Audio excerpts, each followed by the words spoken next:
I've never been in an election that was this close before. I've run for office before. Every other time I ran for office, I knew by that evening what the results were in the race. I've never been where we went into overtime and found out 8 days later. It's the closest Blacksburg mayoral race since at least 2002, with just 18 votes separating projected mayor-elect Michael Suppan from his opponent, Peter Macedo.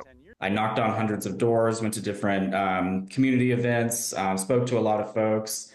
So it's hard to identify the one things. I'm very glad I did everything I did, because if I had skipped even just one of those things with such a narrow margin, we would have probably had a different outcome. Macedo held a 46-vote lead at the end of Election Day, but Suppan was able to flip the script through the more than 2,000 outstanding provisional ballots, many of which came from Virginia Tech students using same-day registration.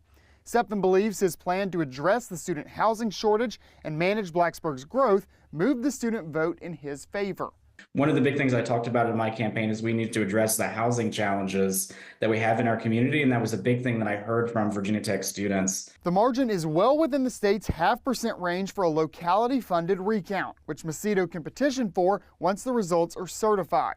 He did not respond to my request for comment on Wednesday, but took to Facebook Thursday afternoon saying that he'd be okay losing the election, but he's considering a recount to make sure that, quote, every vote and every voice is heard correctly.